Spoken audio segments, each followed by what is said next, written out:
KCR season number 8. నువ్వు ప్రతిపక్ష నేతవి, ప్రతిరోజు రోడ్డు మీద ఉండాలి, అసెంబ్లీలో ప్రతిరోజు నిలదీయాలి ప్రభుత్వాన్ని. ఏదో సంవత్సరంకోసారి వచ్చి ఊర్ల పేర్లు కాన్స్టిట్యున్సీల పేర్లు కూడా గుర్తుకొస్తలేవు ఆయనకి. నేను కేసీఆర్ 60లలో ఉన్నాడు అనుకున్నా, అసలు ఏజ్ కూడా చెప్పేసుకున్నాడు ఆయన 72 అని. అంటే నెక్స్ట్ ఎలక్షన్కి 75 ఉంటాడు ఆయన.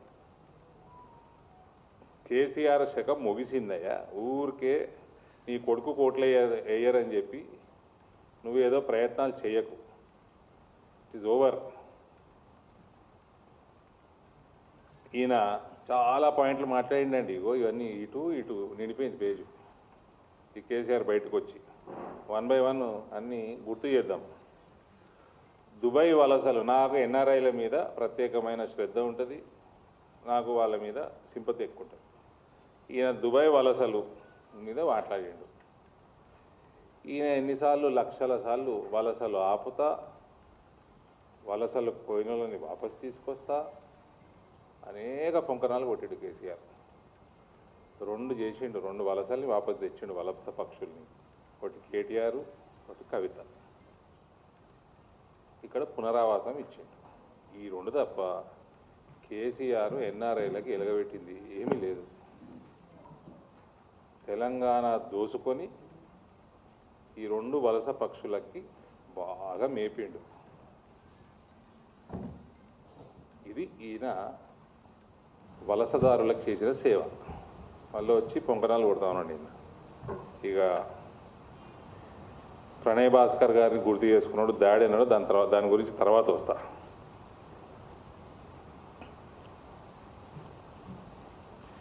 బషీర్బాగ్లో కాల్పులు అప్పుడు ఏదో కరెంటు ఛార్జీలు పెంచితే, సిబిఐను కరెంటు ఛార్జీలు పెడితే రాజశేఖర్ రెడ్డి నిరాహార దీక్ష చేసి బషీర్బాగ్లో కమ్యూనిస్ట్ పార్టీ వాళ్ళందరూ కూడా ఒక పెద్ద ఉద్యమంలాగా చేస్తే అప్పుడు ఏదో కాల్పులు జరిగి 2-3 చనిపోయినా వాస్తవం. అప్పుడట ఈయన నిర్ణయం తీసుకున్నాడట, ఈయనకి మంత్రి పదవి ఇవ్వకుంటే ఈయన పార్టీ పెట్టిండు. లేకపోతే తెలంగాణ మీద ప్రేమ లేదు, లొట్టపీసు లేదు ఈయనకి.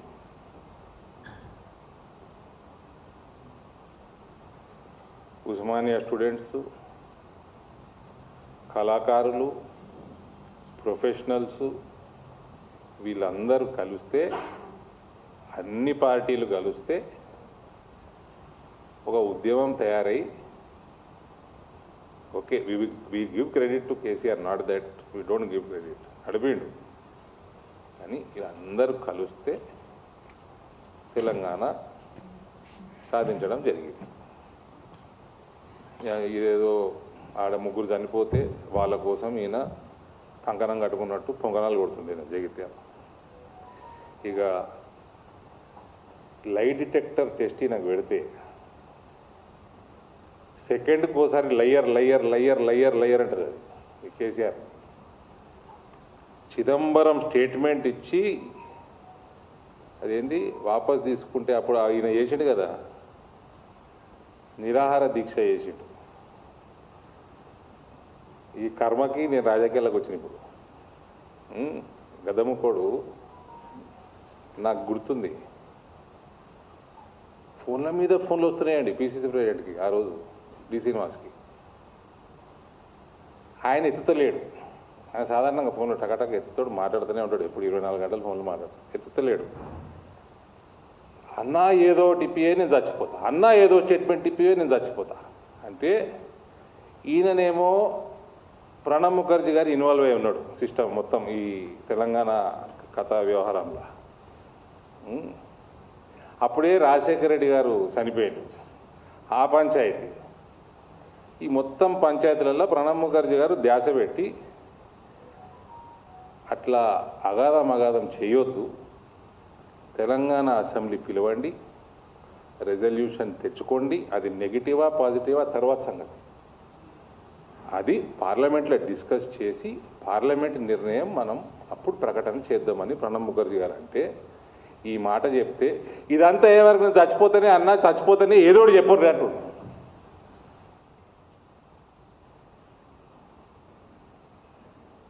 చచ్చిపోతే నీ బాధ్యని చచ్చిపోతే సీనన్నా నీ బాధ్యన అంటే మన ఆయన చూడనీకే గంభీరంగా ఉంటుండే కానీ మనసు చాలా సున్నితంగా ఉండే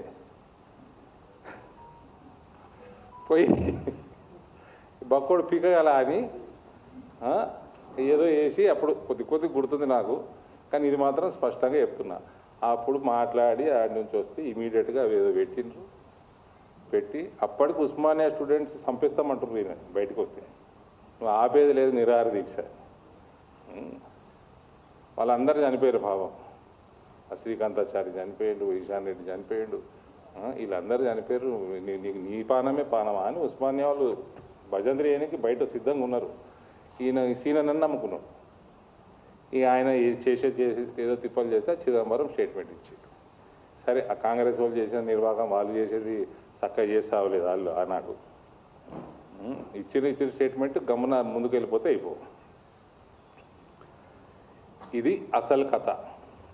పులి నోట్ల ముఖం పెట్టిన ఇవన్నీ లొటపీస్ మాటలే, ఇవన్నీ ఏమీ లేదు. తెలంగాణ ఉద్యమాన్ని రాజకీయానికి పర్ఫెక్ట్గా వాడుకున్నాడు. ఎవరు జయశంకర్ లాంటి వాళ్ళు, ఆయన రావు గారు ఉండే ఇరిగేషన్, అట్లాంటి వాళ్ళు చాలామందిని వాడుకొని మోసం చేసిన వ్యక్తి కేసీఆర్. కేవలం కొడుకుకి బిడ్డకి మేపనీకే తెలంగాణ వచ్చినట్టే ఈయనకి.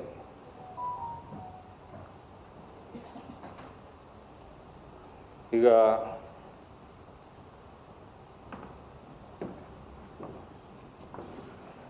ఆంధ్ర రూల్ చెరువులు నాశనం చేసిండ్రు. నేను తెచ్చి మిషన్ కాకతీయ పెట్టిన 46,000 చెరువులట మంచిగా చేసినట్టు. 46 చెరువులు కూడా ముట్టుకోలేన. ఆ మిషన్ కాకతీయ నిధులు మొత్తం గోల్మాలి. మీరందరూ సీనియర్ జర్నలిస్టులు ఉన్నారు. ఓ టైంలో రాజశేఖర రెడ్డి కానీ చంద్రబాబు నాయుడు కానీ ఒక అడ్మినిస్ట్రేటివ్ సిస్టమ్ ఉంటుండే. మేజర్ ఇరిగేషన్ ఉంటుండే, మీడియం ఇరిగేషన్ ఉంటుండే, మైనర్ ఇరిగేషన్ ఉంటుండే. ఇటువంటివన్నీ మైనర్ ఇరిగేషన్లకి మీడియం ఇరిగేషన్లకు వస్తుండే. వాటికి నిధులు ఉంటుండే, వాటికి సపరేట్ మంత్రులు ఉంటుండే, బ్యూరోక్రాట్స్ ఉంటుండే, వాళ్ళకి గ్రౌండ్ లెవెల్ దాకా సిస్టమ్ ఉంటుండే. ఇవన్నీ నాశనం చేసిండండి. నాశనం చేసి ఒక్కటి చేసిండు, ఇరిగేషన్ అన్నది ఒకటి చేసి మళ్ళీ ఇటువంటి వాటికి దాని కింద మిషన్ కాకతీయ అని తీసుకొచ్చి సెంట్రలైజ్డ్ కరప్షన్ కోసం చేసిన వ్యవహారం ఇది. ఎక్కడ పోయినాయండి? 3 ఇరిగేషన్ డిపార్ట్మెంట్లు, 3 మంత్రులు, కనీసం 2 మంత్రులు ఉంటుండే. మొత్తం బంద్. కరప్షన్ సెంట్రలైజ్ చేయనీకే ఈ చేంజెస్ తీసుకొచ్చిండు ఈయన. మొత్తం ఇరిగేషనే కాదు, అగ్రికల్చర్ నాశనం చేసిండు, హెల్త్ నాశనం చేసిండు, ఎడ్యుకేషన్ నాశనం చేసిండు. అన్నీ 1 by 1 అన్నీ వస్తాం. కేసీఆర్ తెలంగాణని నాశనం చేసినంత ఎవ్వరు చేయలేరండి. 10 మంది రేవంతులు వచ్చి చేద్దామనుకున్నా చేయలేరు. బ్రహ్మాండమైన సిస్టమ్ని, అడ్మినిస్ట్రేటివ్ పొలిటికల్ సిస్టమ్ రెండింటిని నాశనం చేసాడు కేసీఆర్. ఇంకా మనిషి మారిండా అంటే ఇంకా మారలే. నిన్న జగిత్యాల వచ్చి గంట సేపు మొరిగిపోయిండు. కానీ ఆ సంజయ్ కుమార్ ఒక మాట అన్నాడా? అక్కడ ఎమ్మెల్యే ఎవరైతే బీఆర్ఎస్ టికెట్ మీద గెలిచి కాంగ్రెస్కి పోయిండో ఆయన మాట అన్నాడా? చెప్పండి. ఆయన తోటి కూడా టచ్లో ఉన్నాడు. This is KCR. ఈయనకి తెలంగాణ మీద ప్రేమ లేదు, తెలంగాణలో ఒక వ్యక్తి మీద ప్రేమ లేదు. ఈయనకి కుటుంబ సభ్యులు, కుటుంబం తప్ప, మేసుడు తప్ప నయా పైసా ఈ ప్రాంతం మీద ప్రేమ లేదు ఈయనకి. ఈయన ఉద్యమం నడిపింది మొత్తం పవర్ కోసమే. మళ్ళీ ఈయన జాతిపితనట. సిగ్గుండాలే జాతిపిత అనేటోని ఈయన ఎవరైతే అంటున్నారో.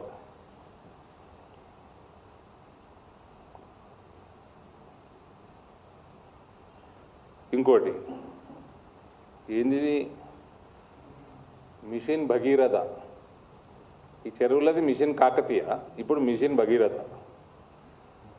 అసెంబ్లీలో నేను ఓటు అడగాల, ఆ కొంగరక్కలాలని అన్నట్టున్నాడు, అది డిజాల్వ్ చేసి 2018 2 వారాల్లో వచ్చేస్తున్నది అన్నాడు. ప్రతి ఇంటికి 2 వారాలు, అన్నీ అయిపోయినాయి, పైప్ లైన్లు అయిపోయినాయి, అన్నీ నల్లిప్పుడే అన్నాడు. నల్లిపితే నీళ్ళు వస్తాయి అన్నాడు. నిన్న జగిత్యాల వస్తున్నాయా ఇప్పుడు అని అడిగితే, నా దగ్గర నేను ముఖ్యమంత్రి ఉన్నప్పుడు వచ్చినాయా లేవా అంటే ఒక్కటి సపోర్ట్ చేస్తలేడు. 1000 మంది ఉన్నారు ముందర, ఆనాడు రాలే, ఈనాడు వస్తలేవు.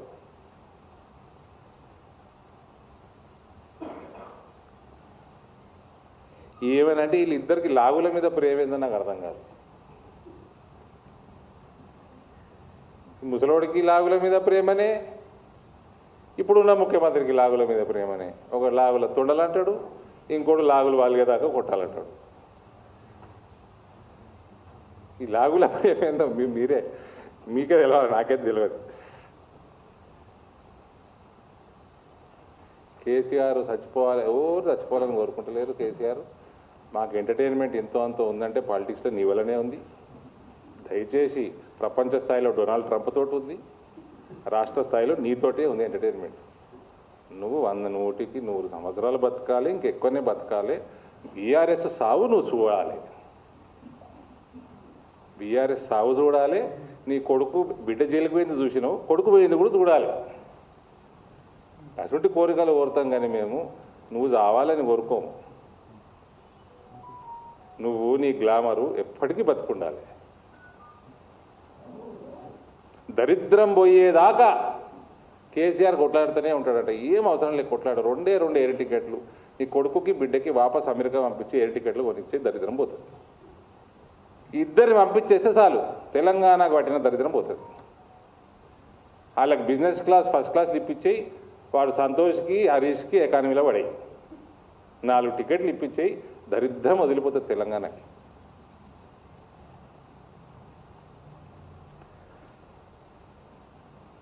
తడిసిన ధాన్యం గురించి మాట్లాడుతున్నావు. నువ్వు ఒక్క మార్కెట్ యార్డ్ ఇంప్రూవ్ చేసినావా? ఇవాళ 2026 సంవత్సరంలో ధాన్యం పండిస్తారు, రోడ్ల మీద ఆరేస్తున్నారు, అకాల వర్షాలు పడుతున్నాయి, ఆడ ఎండబెడుతున్నాయి అని తడుస్తున్నాయి, మళ్ళీ ఎండబెడుతుండ్రు, మళ్ళీ తడుస్తున్నాయి. రైతు వ్యవసాయం 4 నెలలు వడ్లు పండిస్తే ఎంత తిప్పలు పడతాడో అవి ఎండబెడతానికి దానికంటే ఎక్కువ తిప్పలు పడుతున్నాడు. ఒక్కడన్నా ప్రభుత్వం పట్టించుకున్నానా? అగ్రికల్చర్ పాలసీ తీసుకురా, ఎండ్ టు ఎండ్ టైఅప్లు తీసుకురా, కోత కోస్తే ఆనాడే వడ్లు తీసుకుపోయేటట్టు చేసుకో. ప్రతిదీ ఎఫ్సిఐ మీద ఎందుకు డిపెండెంటు? ప్రైవేటైజ్ చేసుకో. ఎఫ్సిఐ ప్రైవేటైజ్ చేయలేదు, ఎఫ్సిఐ ఎక్స్పోర్ట్ చేయలేదు, ఎఫ్సిఐ వ్యాపారం చేయలేదు. ఫుడ్ సెక్యూరిటీ కోసం ఎంత అవసరమో అంతనే తీసుకోగలుగుతుంది ఎఫ్సిఐ. ఎవడన్నా ఒక అగ్రికల్చర్ పాలసీ కానీ, వడ్లు పండిస్తాము, మ్యాక్సిమం పండిస్తాము. నువ్వు పండిస్తలేవురా, హౌలే రైతులు పండిస్తున్నారు. పండించినాక వాళ్ళు పడే తిప్పలేంది ఎప్పుడైనా కళ్ళు తెరిచి చూసినావా దొరా? వడ్లు కోస్తే కానీ ఆనాడే ఏ పంట కానీ ఆనాడే కోతలతోటే అది వెళ్ళిపోవాలా బయర్ దగ్గరికి. ఎండ్ టు ఎండ్ కనెక్టివిటీ మీద నేను ఎంపీని, నేనేదో సంకల్ గుద్దుకుంటలేను. ఒక ప్రక్రియ, ఒక పసుపు కోసం ఒక ప్రక్రియ స్టార్ట్ చేసినాము 2019లో నా బాండ్ పేపర్ తోటి. ఇవాళ నేను రాజకీయాల్లో ఉన్న రోజులు ఇంకా 10 ఏళ్ళు ఉంటున్నా, 15 ఏళ్ళు ఉంటున్నా, 12 ఏళ్ళు ఉంటున్నా. నేను రిటైర్ అయ్యే వాటికి 30,000 రూపాయలు చూపించిపోతా పసుపు క్వింటాల్కి. ఇంకెక్కువనే చూపిస్తా. 16,000కి అమ్ముతున్నారు. 5,000 రేట్లు లేకుండే, 4,500 రేటు ఉండే. గత 4 సంవత్సరాల నుంచి 13, 14, 15, 16,000 మేము చేసింది. ఇంకా మినిమం ఇంకా చేసేది మస్తుంది. ఒక 35 సంవత్సరాల తర్వాత ఒక బోర్డు స్థాపన అయింది. 87 అయిందంటే మళ్ళా 2023లో పిఎం గారు అనౌన్స్ చేశారు. కేవలం ఒక ఎంపీ చేయగలిగింది. ఇంత గవర్నమెంట్లు పెట్టుకొని అగ్రికల్చర్ మార్కెట్ వాల్యూ డెవలప్మెంట్ చేసేది లేదు. అనేక మార్లు కేంద్ర ప్రభుత్వం చెప్పింది, ఊరికే ఎఫ్సిఐ మీదనే డిపెండ్ కాకుండా మీరు ఎక్స్పోర్ట్ చేసుకోండి, రైస్ బ్రైన్ ఆయిల్ ఇండస్ట్రీలు పెట్టుకోండి, ప్యాడీకి సంబంధించిన వేరే ఏమన్నా ఇండస్ట్రీలు పెంచుకోండి, కన్జంప్షన్ పెంచుకోండి, ఇంకా మీకు ఎక్స్ట్రా ఉంటే మీరు ఎక్స్పోర్ట్ చేసుకోండి, దానికోసం ఏమైనా ఇన్సెంటివ్లు ఇవ్వాలంటే ఇచ్చుకోండి.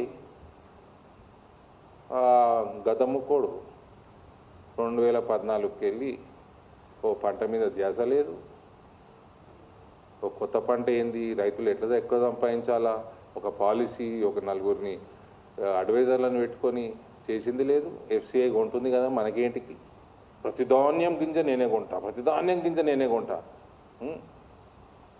ఒక్క ధాన్యం గింజ కొన్నాడు కాదు ఈరోజు 10 ఏళ్ళల్లో టోటల్ ఎఫ్సిఐ కొంటే మొత్తం ఎఫ్సిఐ డిపెండెంట్ అగ్రికల్చర్ చేసేసిండు. మళ్ళా చేసినాక విపరీతంగా ధాన్యం వస్తుంటే ఎఫ్సిఐ తీసుకోలేదు బియాండ్ అ పాయింట్. వాళ్ళు ఎందుకంటే వాళ్ళు బిజినెస్ చేయలేరు, వాళ్ళు సజెషన్లు ఇవ్వడం మొదలుపెట్టారు, రైటింగ్లోనే ఇచ్చారు అన్నీ. ఈయన పంట మార్పిడి ముచ్చట లేదు, ఏం లేదండి. ఎఫ్సిఐ అందులో మళ్ళా స్కాములు, అంత లంగలని లఫంగాలని ఎమ్మెల్యేలని చేసిండు. అన్ని దొంగ రైస్ మిల్లు, రీసైక్లింగ్లు, విపరీతమైన స్కాములల్లా, అగ్రికల్చరు, ఈ సివిల్ సప్లైస్ మినిస్ట్రీలల్లా. మళ్ళీ ఫైనల్గా ఎఫ్సిఐ నుంచి స్లోగా రెసిస్టెన్స్ వస్తుంటే వరేస్తే ఊరి అన్నాడు. అది కేసీఆర్ పాలన, వ్యవసాయం మీద ఆయనకున్న పట్టు. మళ్ళీ ఆయన ఫామ్ హౌస్లా ఎస్పరాగస్లు, రకరకాల పంటలు, అదేంది మన అవకాడోలు అన్నీ అమ్ముకుంటే 5 స్టార్ హోటళ్ళకి అమ్ముతుండు. నువ్వు అమ్ముతున్నావు కదా, నీవు ఎవడికి అమ్ముతున్నావు, నువ్వు నిర్ణయం చేసుకున్నావు కదా, టైఅప్ చేసుకున్నావు కదా, అది ప్రతి ఎకరానికి చేయాలి, అది బాధ్యత గవర్నమెంట్ది. ఆ టైఅప్ చేసినోడు వచ్చి కోతలు కాగానే ఆ రోజే తీసుకుపోవాలి.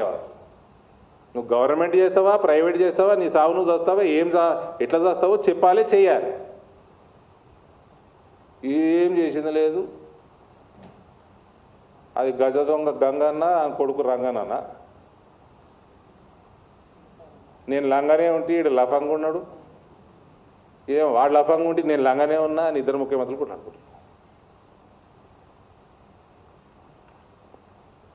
ఇక క్రీడా ప్రాంగణాలు, నర్సరీలు, పల్లె ప్రకృతి వనం, ట్రాక్టర్లు, ఇందులో ఒక్కటన్నా స్టేట్ గవర్నమెంట్ నిధులు ఉన్నాయండి? ఈ టోటల్గా సెంట్రల్ గవర్నమెంట్ నిధులు. సిగ్గుండాలే, ముసలోడికి 72 ఏళ్ళకు కూడా సిగ్గొత్తలేదు, అబద్ధాలు బందే చేస్తలేడు. ఈ ఒక్క స్కీమ్లో కూడా కంప్లీట్గా సెంట్రల్ గవర్నమెంట్ నిధులు ఇవి. రియల్ ఎస్టేట్ ధరలు పెరిగిపోయినాయి, వ్యవసాయ భూముల ధరలు పెరిగిపోయినాయి. తెలంగాణలో పెరగలేదు, దేశం అంతా పెరిగినాయి. నువ్వు చేసింది ఏం లేదు, నీ కొడుకు బిడ్డ చేసింది ఏం లేదు. ఇంకా 5 ఎకరాలు ఇచ్చి 3 ఎకరాలు ఇస్తానని, ఎన్ని ఇస్తానండి? 2 ఎకరాల పొలమా 3 ఎకరాల పొలం ఎంత ఇస్తాడు కదా, 3 ఎకరాల పొలం. అది ఇచ్చుంటే అలానే కోటీశ్వరం లేదు, అది 3 గజాలు కూడా ఇవ్వలే ఎస్సీలకి ఎస్టీలకి. ఈయన నీ తెలంగాణలో, ఈ తెలంగాణలో పెరగలే ధరలు, దేశం మొత్తం పెరిగినాయి.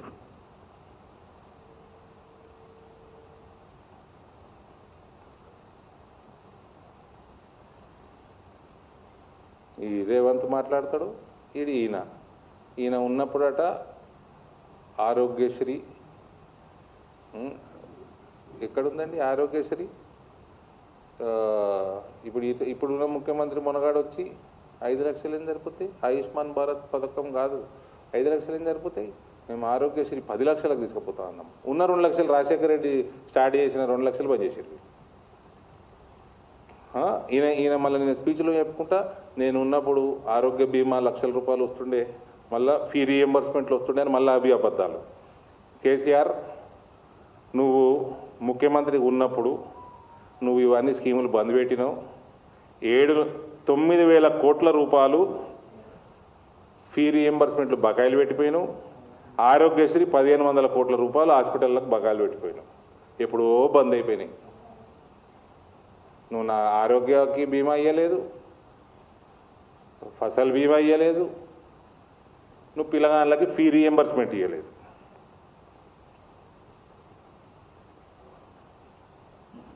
ఇంకా వస్తుంది, ఆ టాపిక్ కూడా వస్తుంది. సివిల్ సప్లైస్లో బాగా స్కాములు జరుగుతున్నాయి అన్నాడు. నీ టైంలోనే జరిగిన అవే మొదలైనవి.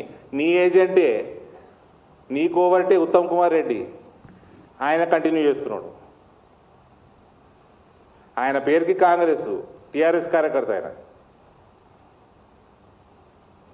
ఇక ఇది ఎన్నిసార్లు అబద్ధం చెప్తాడండి. కరెంటు మీటర్లు మోడీ పెట్టుమని అన్నాడు అని. ఇది దుబ్బాక బై ఎలక్షన్ టైం నుంచి వస్తున్నది. ముసలోడా, ఆనాడు చెప్పినాము, ఈనాడు చెప్తున్నా. ఆ కంప్లీట్ బిల్లుల మీటర్, కరెంటు మీటర్ అన్న పదమే లేదు. నువ్వు ఎక్కడనైతే జనరేటర్ దగ్గర నుంచి కరెంటు కొంటున్నావో, తీసుకొస్తున్నావో, వానికి పైసలు కట్టేయి 30 రోజులల్లా. ఎందుకంటే అటువంటి జనరేటర్ల మీద నేషనల్ గ్రిడ్ కూడా డిపెండ్ అయ్యి ఉంటుంది. వాళ్ళు జనరేషన్ బంద్ చేస్తే దేశానికి ఇబ్బంది ఉంటుంది. రాష్ట్రాలు తెచ్చుకున్న అప్పుతోటి తెచ్చుకున్న కరెంటు 30 రోజుల 45 రోజుల మీ అండర్స్టాండింగ్ బట్టి ఆనాటికి కట్టేయండి అని ఉంది తప్ప నువ్వు రైతుల దగ్గర వసూలు చేసుకోవాలని ఎక్కడ లేదు, మీటర్ పెట్టాలని ఎక్కడ లేదు. మళ్ళీ అబద్ధాలు మాట్లాడు. ఆ దుబ్బాక ఎలక్షన్లో కూడా ఇవే అబద్ధాలు పెట్టి ప్రజల్ని మభ్యపెడదామని చూసిండ్రు. అక్కడ చెల్లలేదు, ఫ్యూచర్లో కూడా చెల్లదు. కేసీఆర్ అంత అబద్ధాల కోరు ఎవ్వరు లేరండి ఈ రాజకీయ చరిత్రలో లేదు రాష్ట్రంలో.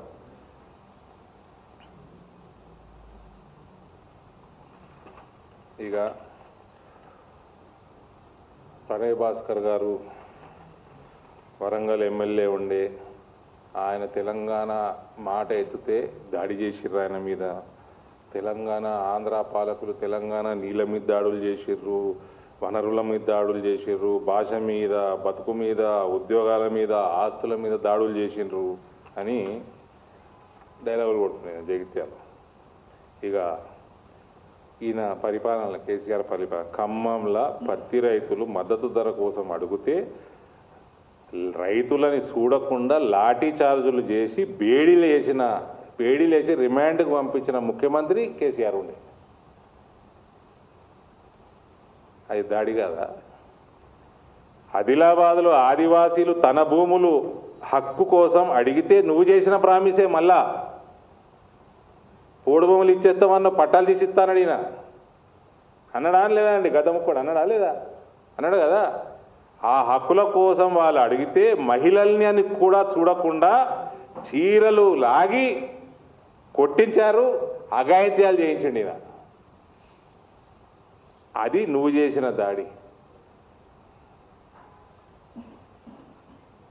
తెలంగాణలో అకాల వర్షాలతో పంట నష్టం జరిగి ఎంతోమంది రైతులు దెబ్బతిని నష్టపరిహారం అందక ఆత్మహత్యలు చేసుకున్నప్పటికీ కనీసం వారిని పరామర్శించకుండా, ఫసల్ బీమా పెట్టకుండా ఈయన ఏదో టీఆర్ఎస్ తీసి బీఆర్ఎస్ అని పెట్టి పంజాబ్లకు పోయి చెక్కులు పంపిణీ చేసింది.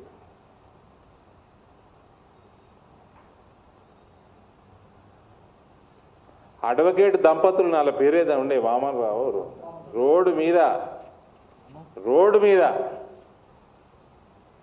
పొడిచి నరికి చంపారు మీ టీఆర్ఎస్ వాళ్ళు. అది నువ్వు చేసిన దాడి. నిజాం పాలనకి నీ పాలనకి ఫరక్ లేదు.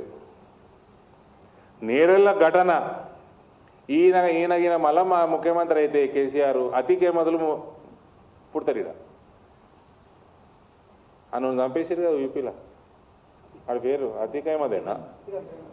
అసంటోళ్ళు పుడతారు ఇడ, బాహుబలిలు తయారవుతారు ఇడ. ఓ పెద్ద, నేను పేర్లు తీసుకోను, అవి కూడా 10 ఏళ్ళు అవుతుంది.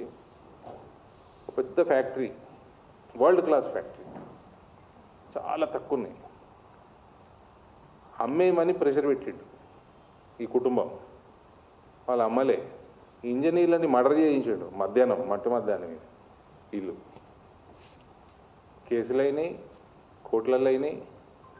సరే 4 రోజులు జైలు నుండి బయటపడి చంపిన వాళ్ళు చేయించినంత ఇల్లే మళ్ళా.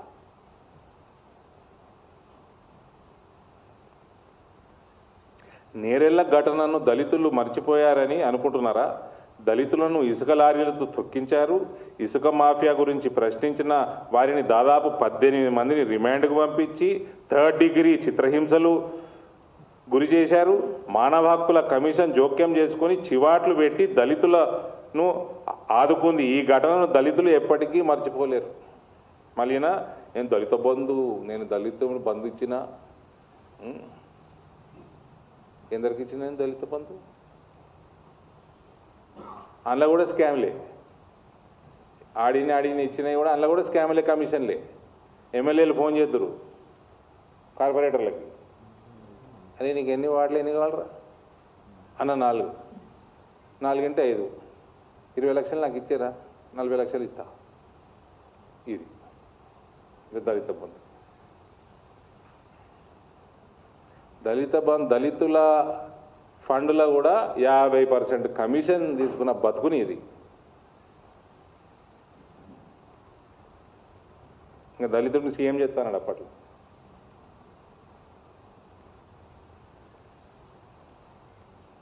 అంబేద్కర్ గారు 10 సంవత్సరాలు ముఖ్యమంత్రి ఉన్నాడు. ఒకరోజు అని చెప్పారు, అంబేద్కర్ గారి వర్ధంతికో జయంతికో ఒక రోజన్నా బయటకు వచ్చి దండేసిండా?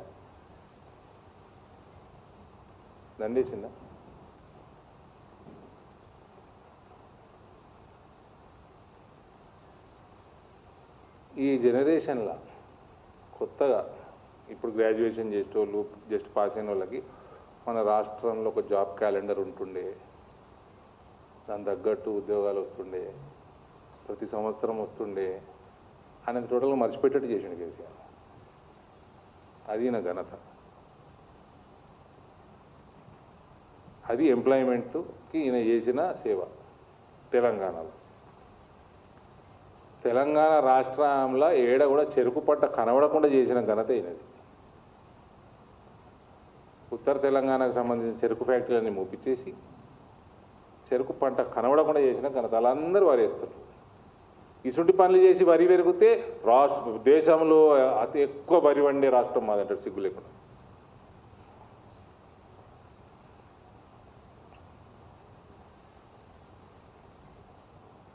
ఈయనట చూసి మళ్ళీ ఈయన ఓటేయాలన్నట, మళ్ళీ ఈయన ఓటేసి అతీక్ అహ్మద్లు, నిజాం పాలన ఇవి వాపసు తీసుకుంటారు తెలంగాణ ప్రజలు. ఇక ఈసారు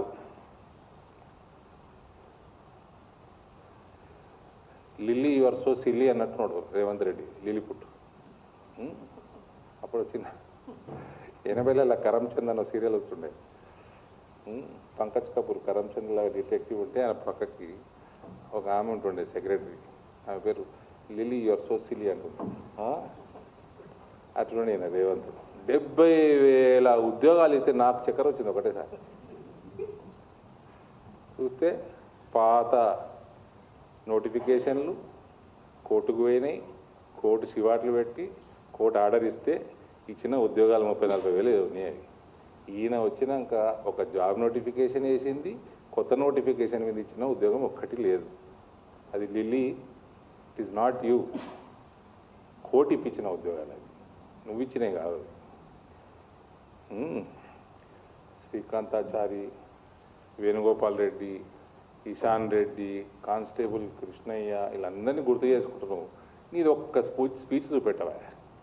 నువ్వు తెలుగుదేశంలో ఉంటే ఆనాడు ఉద్యోగం నడిచిన రోజు ఒక్క స్పీచ్ చూపెట్టు. తెలంగాణకు ఫేవర్గా మాట్లాడింది ఒక్కడు చూపెట్టు. అప్పుడు మీ బాసు, మీ పార్టీ బాసు నువ్వు తెలంగాణ మాట్లాడుంటే నీ లాగులో తొండ దొరకొడుతుండే ఆయన. అది నీకు తెలుసు కదా. ఒక్కరోజు తెలంగాణ మాట్లాడింది లేదు. ఇంకా సోనియా గాంధీని తిట్టి, సోనియా గాంధీ చేయబట్టి వీళ్ళందరూ చనిపోయారని చెప్పి ఆమెని బలిదేవత అని తిట్టి, ఈ తెలంగాణ కర్మ ఈయన ముఖ్యమంత్రి అయిన మళ్ళా. డబుల్ బెడ్రూమ్లు ఇల్లు ఎక్కడున్నాయి అని కేసీఆర్ని అడుగుతున్నాడు. మరి నువ్వు కట్టించా 70 ఇళ్ళు ఏడున్నాయి, ఇందిరమ్మ ఇల్లు ఏడున్నాయి, రాజీవ్ గృహకల్ప ఏమైంది, ఎవరికి 5-5 లక్షలు ఇచ్చినావు, ఎందరికి ఇచ్చినావు? అరే మోడీ ఇస్తుండే 5 కోట్లు దాటిపోయిన ఇల్లు కట్టిండు దేశం మొత్తంలో 2 లక్షలు ఇస్తుండే తెచ్చుకొని ఎంతో అంత వేసి కట్టారా అదే.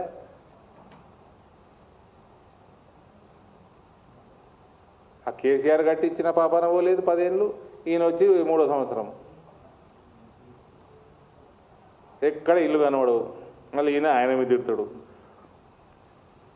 4 లక్షల ఇల్లు ఏదో 4 లక్షల ఇల్లు కట్టినా అన్నాడా? ఏడ కట్టిండు ఈయన? అన్నీ జీవో తీస్తాడు. బాసర సరస్వతి అమ్మకి 100 కోట్లు అన్నాడు. ఏం చేసిందని చూస్తే నేను జీవో తీసినాడు. వేములవాడకి 127 కోట్లు అన్నాడు. అది ఉన్న ఏదో ఊలగొట్టినట్టాడా, ఏదో ఇప్పుడే స్టార్ట్ చేసినట్ట కన్స్ట్రక్షన్. భద్రాచలం పేపర్ మీద తీసిండు, కట్టింది లేదు, కట్టేసినా అని చెప్పుకుంటుండే నేను.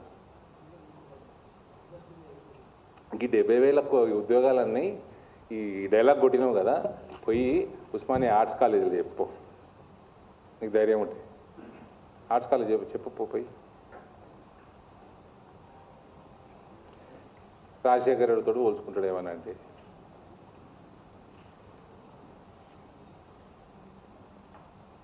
ఆయన ఆరోగ్యశ్రీ పెట్టిండు, ఆరోగ్యశ్రీ కోసం ఆయనకి పేరున్నది.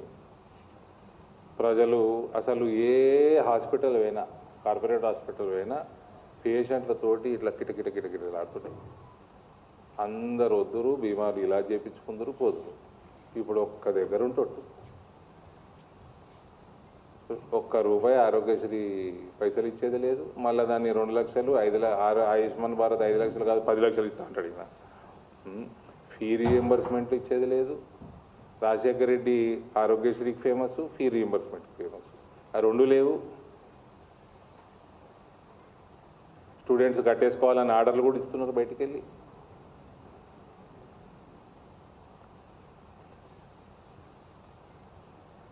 ఒకటి ఈ రేవంత్ అన్నది నాకు నచ్చింది ఏంటంటే, నెక్స్ట్ టైము కేసీఆర్ నీకు ప్రతిపక్ష హోదా కూడా లేకుండా చేస్తాను చూడు, అది ఒక్కటి నాకు నచ్చిందండి.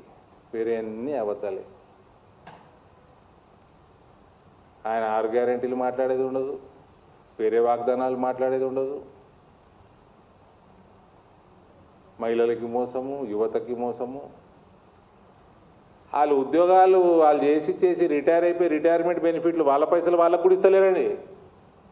నా దగ్గరకు వస్తాయి, ఏందో టోకెన్ నెంబర్లు ఇస్తారు. ఇవాళ రేపు టోకెన్ నెంబర్ వచ్చింది, పైసలు రిలీజ్ చేయాలి, బట్టి గారికి చెప్పాలి.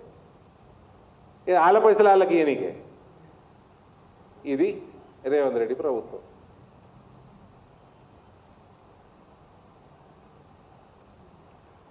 ఇక జీవన్ రెడ్డి గారి గురించి మాట్లాడిండు. జీవన్ రెడ్డి గారిని ఆయన అన్ని అనాలను అనేసాడు. ఆయన చరిత్ర మొత్తం చదివాడు. ఆయన ఎన్టీ రామారావుకి మోసం చేసింది, భాస్కర్ రావుకి మోసం చేసింది, మళ్ళీ కాంగ్రెస్కి వచ్చి 40 ఏళ్ళు కాంగ్రెస్లో ఎదిగింది, కాంగ్రెస్ కార్యకర్తలు ఆయన మోసి ఇంత పెద్ద నాయకుని చేసింది అని చెప్పి జీవన్ రెడ్డిని తిట్టి పెట్టిన. మరి పికనిక తీసుకున్నావు సంజయ్ కుమార్ని? నువ్వు సంజయ్ కుమార్ని తీసుకుంటేనే కదా పంచాయతీ అంతా. నీకు కాంగ్రెస్ కార్యకర్తల మీద అంతగానం ప్రేమ ఉంటే బీఆర్ఎస్ ఎందుకు తీసుకున్నావు? మరి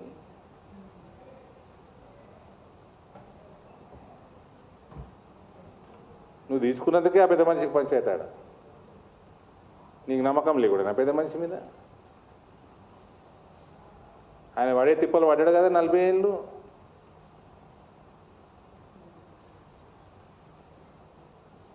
ఆయన జీవన్ రెడ్డి గారు కూడా కొద్దిగా ఆలోచన చేయాలి.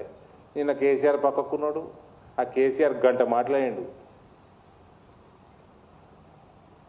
ఒక్క మాట సంజయ్ కుమార్ అన్నాడా? నేను మొన్న కూడా చెప్పిన, నేను జగిత్యాల కొర్రట్లో పోయినప్పుడు చెప్పిన, మళ్ళీ సంజయ్ కుమార్ మళ్ళీ బీఆర్ఎస్లో కూర్చోడు, మళ్ళీ జీవన్ రెడ్డి మళ్ళీ కన్ఫ్యూజన్ క్వశ్చన్ మార్కే ఉంటుంది జీవన్ రెడ్డికి. ఒక్క మాట అనలే కేసీఆర్. వీళ్ళకి నీతి, ఎథిక్స్, నిజాయితీ ఏమీ లేదండి. కరప్షన్ ఎట్లా చేయాలి, పవర్లో ఎట్లా ఉండాలి, సెంట్రలైజ్డ్ కరప్షన్ సిస్టమ్ డెవలప్ చేయాలి. డెవలప్మెంట్ మీద చిత్తం లేదు. గవర్నమెంట్ హాస్పిటల్ నిన్న మొన్న పేపర్లో చదివిన టీవీ గోళీలు కూడా లేవట. ఇంజక్షన్లకు పైసలు లేవు. మా ఇందూర్ హాస్పిటల్ గవర్నమెంట్ హాస్పిటల్ చాలా పెద్ద హాస్పిటల్. అందులోకి పోతే డాక్టర్లు ఉండరు, మందులు ఉండవు, మళ్ళీ వాళ్ళే ప్రైవేట్ గుమ్మని చెప్తారు. ఫీ రీయింబర్స్మెంట్లు లేవు, చదువుకున్నోడికి ఉద్యోగాలు లేవు, గ్రామాలలో నిధులు లేవు.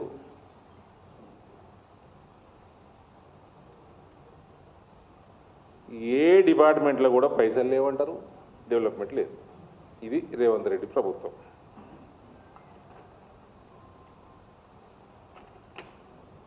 వీళ్ళిద్దరూ దొందే.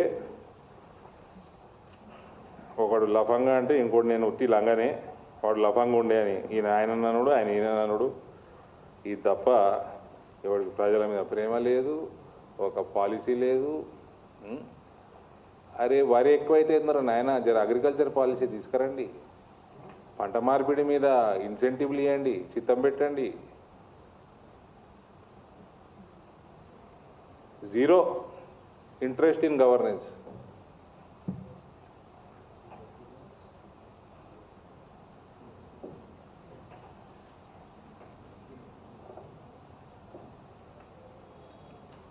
Thank you brother.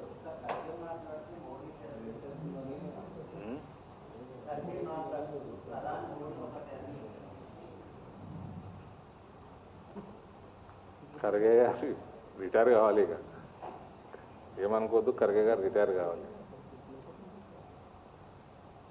ఆయన కొంచెం డాక్టర్ చూపించండి.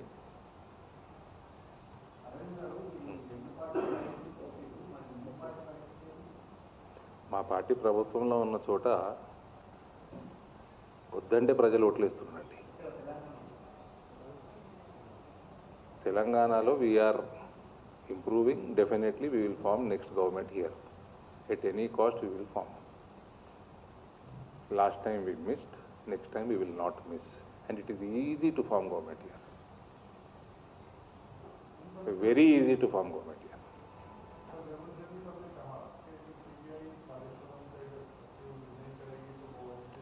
ये बहुत अच्छा प्रश्न पूछा आपने.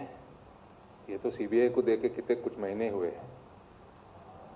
जगन सीएम था तो कोर्ट बुलाया उनको, उनके केसेस पे बुलाया ना, वो आगे जाते थे. रेवंत को 12 साल हो गए, वोट फॉर नोट केस में क्यों नहीं बुला रहा? Revanth vote for note case CBI को क्यों नहीं दे रहा? 12 साल हो गए भाई. सीबीआई क्या करना है, सीबीआई जब भी जो करना है वो करेगा. कविता पे करे, कविता भी अरेस्ट, कविता के पीछे भी मीडिया टीवी चैनल्स बहुत बोले कविता को नहीं करते, अरेस्ट नहीं करते. जब टाइम समय आया कर दिए. 12 साल हो गए. Vote for note case CBI का అప్పచెప్పు రేవంత్.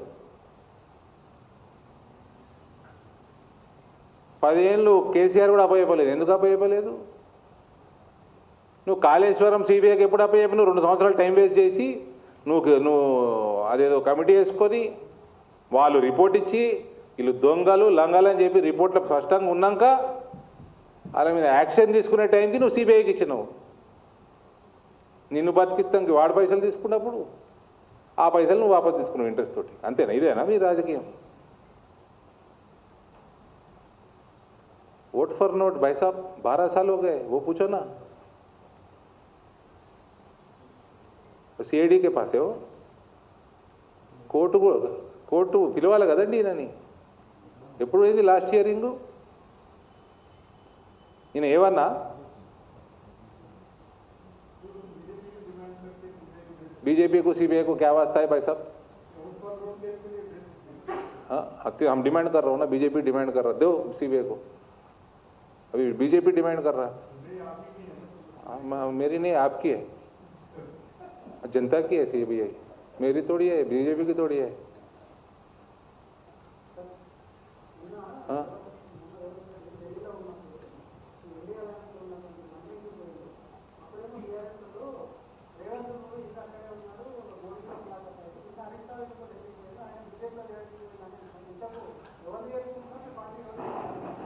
ఈ హరీష్ కేటీఆర్ ఢిల్లీకి ఏంటికి పోతారో మాకు తెలియదు. ఈయన ముఖ్యమంత్రి ప్రతివారం ఢిల్లీకి వస్తాడండి. ఏంటికి వస్తాడో తెలియదు. మొన్న ఒకళ్ళిద్దరు చెప్తారు ఒక్కడే సెక్యూరిటీ లేకుండా కార్ వేసుకొని పోతారట. ఏడుకో చిన్న కారు వేసుకొని పోతాడేమో వ్యాగనార్ లెక్క. ఈయన వస్తాడు, ఆ టీఆర్ఎస్ వాడు అంటాడు ఈయన బీజేపీ వాళ్ళని కలవనీకి వస్తుంది అంటాడు. ఆ పెద్ద కుట్టము హరీష్ వస్తాడు, ఆయన రాగానే బీజేపీని కలవనీకి వీళ్ళు వచ్చిందంట, వచ్చిందని వీళ్ళు అంటారు కాంగ్రెస్ వాళ్ళు. ఆడేమో మా వాళ్ళు ఇద్దరు మా పెద్ద నాయకులు ఇద్దరు బెంగాల్ తమిళనాడులో బిజీగా ఉన్నారు, వీళ్ళకి టైం ఓడియాలి.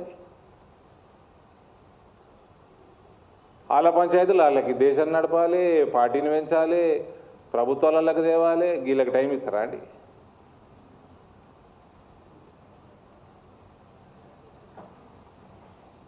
ఇదే పనే ఇక. ఢిల్లీకి పోతే బీజేపీని కలవనీకి ఈయన ఢిల్లీకి, అందరూ వచ్చి బీజేపీలో కలుగుతారు, పని అయిపోతుంది. నేను ఏబీ ఊపిపోయి నేను ఏబీ ఊపిపోయినా అని చెప్పుకుంటాడు కదా, వచ్చి కలువు కడగప్పుకో. నాకున్నది గౌరవం, మేము వాలంటీర్, మమ్మల్ని ఎవరు రమ్మని చెప్పలేదు, ఆమె వాలంటీర్. మా గౌరవం ఉంది కదా. ఎందుకు 8 మంది ఎంపీలు ఉన్నాము, 7-8 మంది ఎమ్మెల్యేలు ఉన్నాము, ఎందుకు లేదు గౌరవం?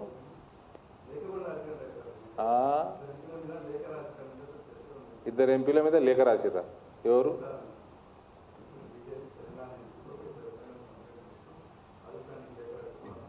ఏ లేఖ రాయలేదు, ఎవరు సంతకాలు పెట్టలేదు.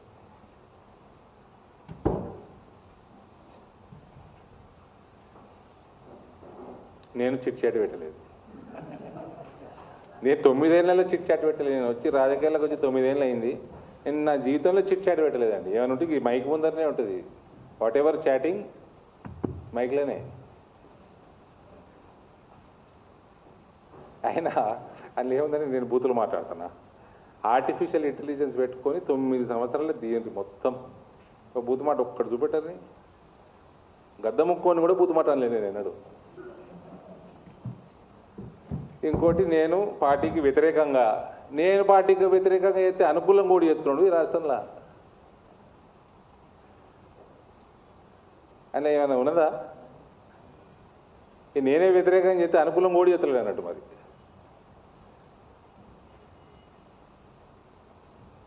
No chit chat, no letters, no ప్రేమ లేఖ.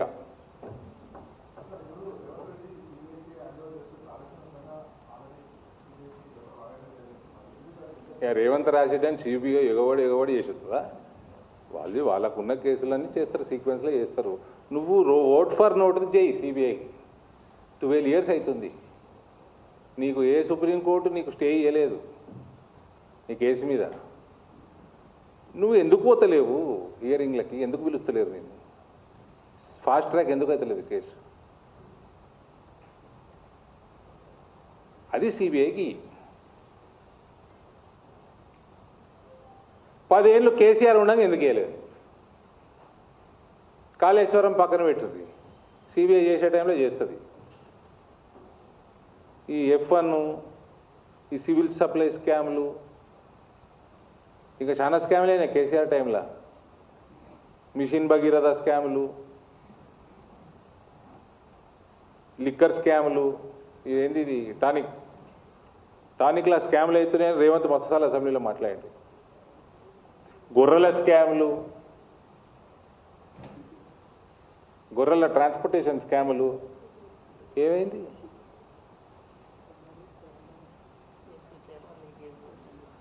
పేపర్ల లీకేజీలు, ఏమలా స్కూల్లో ఏబిసిడీలు చెప్పకపోతే కాలేజీకి పోయి చదువుకోమా అంటే, ఏ కాలేజీ ఏబిసిడి చెప్తే చెప్పురు నాకు. స్కూల్లో ఏబిసిడీలు చదవకపోతే కాలేజీ పోయి చదువుకోమా అన్నాడు. ఏ కాలేజీలో ఏబిసిడి చెప్తారు చెప్పుడు?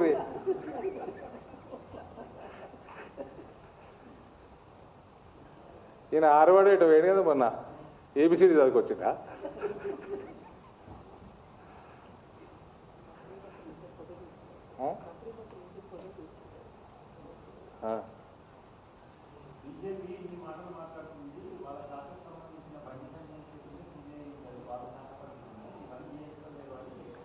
అరే సార్, సిబిఐ చేసే పనులు చేస్తలేదు అంటే కవిత జైలుకి పోయింది.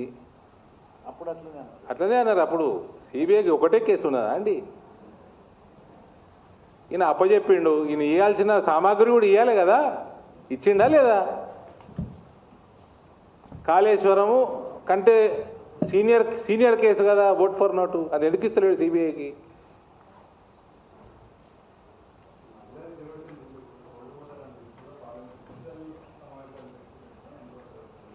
That is our commitment.